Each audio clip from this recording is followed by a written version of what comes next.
Hello বন্ধুরা, welcome back to my channel Priyo kitchen. আশা করি সকলেই ভালো আছেন, আমিও খুব ভালো আছি। আর আজকে দেখতে পাচ্ছ আমার হাতে অনেক বড় একটা মাছ। তো এই মাছ দিয়ে আজকে রেসিপি করব। তো এটা নাড়বো, তো দেখো পুরোপুরি দেখতে থাকো ভিডিওটি, আর একদম স্কিপ না করে পুরো ভিডিওটি দেখার অনুরোধ রইল। তো দেখো এখানে এখন মাছটা কেটে নিচ্ছি।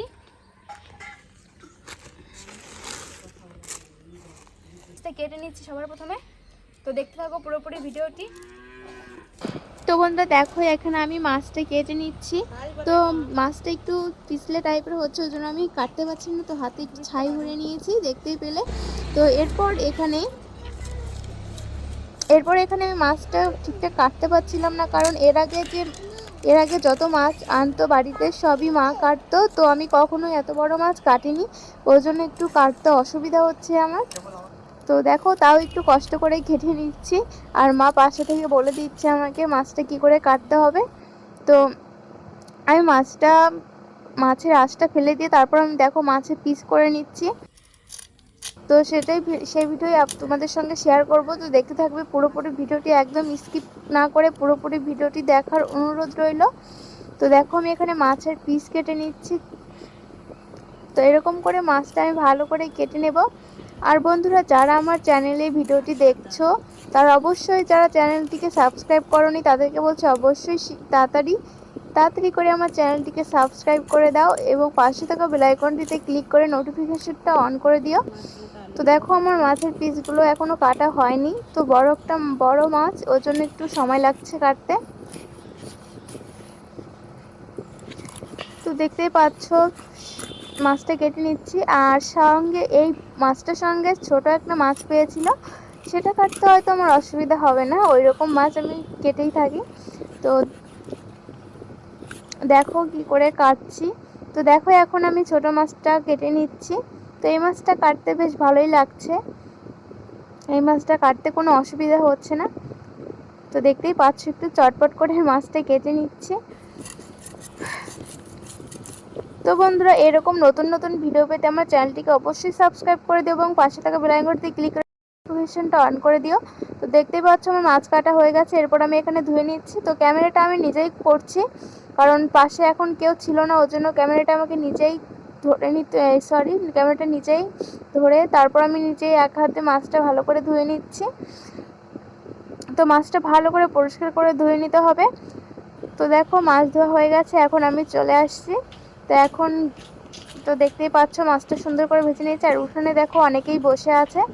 তো এখন আমি চলে যাব রান্নাঘরে।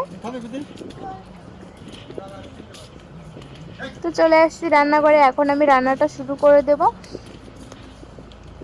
তো দেখো বন্ধুরা, আমি এখানে মাছটা ভালো করে মাছে নুন হলুদ দিয়ে মাখিয়ে নিয়েছি। এখন আমি মাছটা ভালো করে ভেজে নেব। তো দেখো, কড়াইতে আমি তেল বসিয়ে দিয়েছি। তো তেলটা আমার গরম হয়নি ঠিকঠাক, তার আগে মাছটা দিয়ে দিয়েছি, মনে হচ্ছে মাছটা এখন ভেঙে যাবে। তো এইরকম ভুল তোমরা কখনোই করবে না। মাছ ভাজার সময় মাছের তেলটা খুব সুন্দর করে গরম করে তারপরে মাছটা ভাজতে হবে, তাহলে মাছটা একদমই ভাঙবে না। তো দেখো আমার মাছের যে অবস্থা হয়েছে, একদম বাজে অবস্থা করে ফেলেছি। তো পরে যেগুলো ভেজেছিলাম সেগুলো দিয়ে এখন রেসিপিটা করতে হবে। তো দেখো, আমি কড়াইতে তেল দিয়ে দিয়েছি পরিমাণ মতো, তারপর গোটা জিরে, তেজপাতা আর পেঁয়াজ কুচি দিয়ে দিয়েছি। তো আজকে আমি তৈরি করব গ্লাস কাপ মাছের রসুন গ্রেভি। তো দেখতে থাকো পুরোপুরি ভিডিওটি। আমি টমেটো কুচি দিয়ে দিয়েছি, তারপর এখন একটু ভালো করে একটু কষিয়ে নেব, মানে ভেজে নেব। তো পেঁয়াজটা ভালো করে ব্রাউন কালার করে তারপর আমি টমেটো দিয়ে দিয়েছি। এরপর আমি এখানে সব রকমের মশলা দিয়ে দিচ্ছি। প্রথমে পেঁয়াজ বাটা দিয়ে দিয়েছি, তারপরে এখানে জিরে বাটা, ধনে বাটা দিয়ে দিয়েছি, তারপরে এখানে আদা বাটা, রসুন বাটা ও শুকনো লঙ্কা বাটা দিয়ে দিয়েছি। এরপর আমি মশলাটা ভালো করে কষিয়ে নেব। তো এখানে সামান্য একটু জল দিয়ে দিচ্ছি। এরপর মশলাটা ভালো করে আমি কষিয়ে নেব।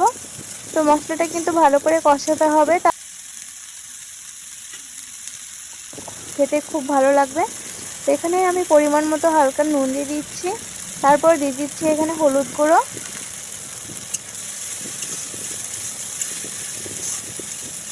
তো বন্ধুরা, রেসিপিটি ভালো লাগলে অবশ্যই চ্যানেলটিকে সাবস্ক্রাইব করে দিও। তো এরপর আমি এখানে কাজু বাদাম বাটা দিয়ে দিচ্ছি। তো পড়ছে না, আমি এখন পরে ভালো করে দিয়ে দেবো। তো কাজু বাদাম বাটাটা দিয়ে দিয়েছি। এরপর আমি আর একটু মশলাটা ভেজে নেব। তো ভেজে নিয়েছি। এরপর আমি এখানে দিয়ে দিচ্ছি টক দই। তো টক দইটা আমি পুরোপুরি দিচ্ছি না। তো দেখো টক দইটা দিয়ে দিয়েছি। টক দইটা দেওয়ার সময় কিন্তু এই রান্নার আঁচটা কিন্তু একদম কম করে নিতে হবে, নাহলে টক দইটা খেতে যেতে পারে। তো আমি টক দই দিয়ে ভালো করে একটু ভেজে নিয়েছি। এরপর দিয়ে দিয়েছি সেদ্ধ করা গোটা রসুন।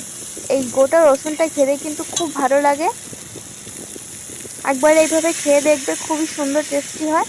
তো এরপর আমার মশলাটা পুরোপুরি কষানো হয়ে গেছে। এরপর আমি দিয়ে দিয়েছি জল। এরপর জলটা ফুটবে, তারপর আমি মাছগুলো দিয়ে দেবো। তো এখন ভালো করে একটু জাল করে নিতে হবে। এখন আমি মাছটা দিয়ে দিচ্ছি।